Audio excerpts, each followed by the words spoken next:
Hello, welcome to my farm. Okay, it's more like a little garden, but it makes me happy. And here's one of my daylilies that's finally bloomed. It's really, really cool. Some other flowers over here that are finally blooming. Let me go show you something that I'm really proud of. I have over here, my husband made me garden boxes. Very nice. I've had them for a few years. But I have green beans here, a bunch, and they have purples. So their outside will be purple, but they'll be like normal green beans inside. And then when you steam them, like I usually steam them to freeze them for later, but when you steam them, they turn green. They're delicious. They're absolutely delicious. And then if we look over here, coming further, I have one of my cacti is blooming. I have a little choke cherry tree, but I tried using a net this year. I got to put it back over it, but I was not in time to keep the bugs who like to eat the baby cherries from devouring them before they even had a chance to become active. So year 2 fell, but maybe next year. There's only so many hours in a day and only so much heat and sweat I can maintain. Here I have done something different. I have used paper bags, which we all know you get a ton of paper bags sometimes in the stores. And what you find is, what do I do with all of them? Well, if you double them and you fill them with soil, part way, halfway, and you put even, I got these from Walmart, I think, $3 and something a piece or something. Then you get potato starts, and you can maybe even have some at home, but most of the grocery store potatoes won't let you really grow potatoes from them. They will pretend they'll strip it out of a plant, but they won't give you any good tubers. But anyway, if you fill up these grocery bags that are doubled, halfway full with dirt, put your potato starts in there, and then as your potato starts growing, it'll have leaves and stuff. You add dirt to it, give it another few days, add more dirt, and of course, you water every few days, and you don't want to overwater them; they'll be soggy. But it does drain out of the paper bag, and you just keep going until you end up dirt to the top. And then you let your potatoes go ahead and come out. Then you go along, which I did yesterday, and you trim the bottom just a little bit to keep some of the leaves from touching the dirt so they don't get diseases. And you just let them go. And I'll just keep watering them, which, today they haven't been watered yet and the sun's too hot right now to do that. So it'll be this evening they'll get watered again, and then they'll probably be even prettier like tomorrow or the day after. They're just a little stunted from some of the trimming, but they will fill up this entire bag with potatoes. I have red potatoes, and I'm gonna have Yukon Gold potatoes, and I'm looking forward to having my own potatoes here. And if I show you a little bit further along, coming along this way, I have flowers coming up here in a pallet. Cute. I have wire here that I cover this up with when they just start, because my animals like to come near sometimes and lay on them, so this keeps them off my stuff. But this is cilantro, who I've already harvested twice and removed some of the blooms, and it's trying to still flower, so I'll come back and remove these top guys and then let it get bigger, and then I'll harvest them again. So when your cilantro decides that, oh look, it's not great conditions, because we get a lot of drought here, it will start trying to seed on you. And you kind of have to do a few extra little things when you're in the desert. And so what I'll do is I'll trim these things off. I'll probably cook with them or use them for some way, and then I'll let the leaves grow out again. And I'll harvest this bed one more time, and then I'll just dig it up, and I'll plant something that's more summer hardy in here, and put cilantro somewhere where it's part shaded, because you can grow cilantro in the summer, even though it likes cooler weather, but you need to have a part shade. I mean, yeah, it still needs 6 to 8 hours of sun, but it likes that little bit of shade. I had a few little spinach intertwined in here, and so I've got a little bit of that. I've got a little bit of pak choi, sunflower, and then I have one pea that I planted here that's going to climb up the trellis. He's working on it. But I will end up replanting this bed really soon, so it'll be fuller and better when I replant. And let's see here. As I go, I'll go ahead and show you something else I've got growing. Let's come this way. mini fence. Doesn't really do much good. I have a gooseberry bush I brought 2 years ago for cheap, and he's getting a little out of hand. I'm going to have to kill this sage that's next to him and take it out because I think he needs more room, and move these rocks out from around him to allow him to expand like I want him to. But if you look, some of these are starting to get ready, which is wonderful, and these taste amazing. And then if you come over here, got a little bit of grass in this area, but I've got raspberries coming up in this area. They're doing really good. More raspberry here. And then over here in this area, I have blackberries coming up.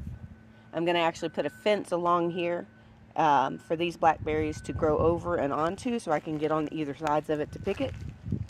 Another blackberry. And blackberry here. I planted 2 new raspberries here, but I'm going to give them a few more weeks to see if they actually grow. I put them in late, so they may not make it, but you don't know till you try. It's you could lose money, you could gain money depending if they put out fruit, but it's it's a toss-up. Sometimes you just have to take a chance. And so over here I have a apricot tree. I got this guy when he was a foot tall. Bought him from a gentleman here in where I live, that from a farmer's market, that actually takes in that's all he does, is he takes trees and he propagates them and clones them. And so I got it from him for about a foot tall, and it was inexpensive. And now this is where it is. I think this is like going on the 3rd year. So it takes apricots a long while to establish, but once they do, especially in the area where I live, they usually thrive really well. So I'm patient. I didn't expect that I would get fruit right away, and I know it would take time. This is something my husband has done. Most people run their irrigation along the ground, but we do a lot of different digging. A lot of things come up and freezes and all kinds of weird stuff. But so what he did for us, and a lot of people say, oh well, the wind will knock it back and forth. Well, that's true. He does have to make some adjustments, but this is just easier for him to maintain and look at our irrigation. So what he has done is he's used PVC in a couple of spaces and there is a tube with water runs down and goes right to the roots of this guy.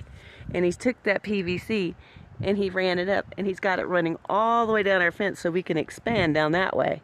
He's got PVC all the way along and all the way down there, and he's got it running across to these PVCs and down to the areas where we want it to come to the roots.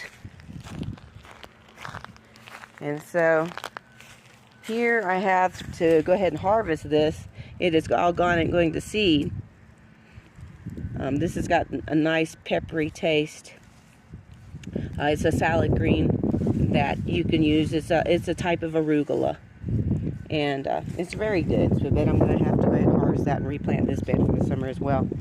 And these are some, I think they're like mallows or something, some flowers. They turn orange. I decided to leave them. Keep the bugs something else to go to besides my vegetables. And this is a little chicken that my husband does for me when we have leftover concrete. He makes me little chickens, and I put them around because that's my favorite shape and thing. So that's what he does for me. And then if we come on over here, I tried to grow strawberries here, but I have something else coming up, so I was not successful this year, which is fine because I don't eat that many strawberries through the year. I'm going to actually put something else in here, and I'll update you guys when I get something else in here. God is amazing how He will take our efforts, our sweat, our dirtiness, and turn it into edibles for us to enjoy that don't have all the pesticides and other stuff on there and growth hormones. We just, grow it the way we want to grow it. So I would, advise people to take, even if you just have a few pots or something, you can grow all kinds of stuff. In amidst my grass over here, I have wild garlic. And I actually come out here and harvest some of the leaves occasionally. Just the leaves. And take it and wash it, and then chop it up and put it in dishes that garlic makes it taste better. And it's really good. It's really good to do that. Walk you down here. I have three more of those raised beds that I have got to plant in. 2 of them. 2 of them are ready. And the third one I've still got to get ready. That was my first one I started with. We moved it from the other side of the yard, so it was back here together. I also have a mulberry tree here. I got it a couple of years ago. It struggled through the winter. I didn't know if it would make it here with all the snow we get, but it's thriving back right now, so we're being kind to it, and we'll see what happens. It does not like to be overwatered, so I have to hand water that one. I have onions planted in this little area by the fence. There's one coming up now. It was a cheap little onion set I got from Walmart for a couple of bucks. So you can also get them from like Family Dollar, Dollar General, sometimes for $2. And just start it. You can put it in a pot. This is garlic that I planted. I bought cloves in the store. I let them go to seed, and then they started having the little green coming out of the garlic, and I just planted them. Now all of these pots are almost ready. And you see we have a little water run to all of them, but they're almost ready for me to harvest. So I'll have garlic cloves from all of these, and this will probably be all the garlic I need for the whole year. I mean, it's not an expensive crop, but it's just nice to be able to grow it yourself. And then if you come over here, I have another raised bed right here. And this one I wanted to practice with. I had an old plant holder, wine care, whatever, that we had gotten from a client at some point when we were doing landscaping stuff, because my husband still does that. And I said, well, how can I repurpose it? And this is how I can repurpose it. I put it in the top of another bed that I already had. And I put some cilantro and some carrots. I've got climbing beans in here. Beans that will climb up. I also have peas that will climb up in here. And at the very back, if you look down underneath stuff, and this loves this part shade that these other things are good, there are a couple of those pickling cucumbers. There's like 3 in here. I don't want to overwhelm the bed, but they'll climb up as well. I'll probably start trying to navigate them up the back, but I'll have that. So anyway, I just wanted to update you. That's a little bit of what I've been doing lately, and God bless you all, and I pray that this video finds you well.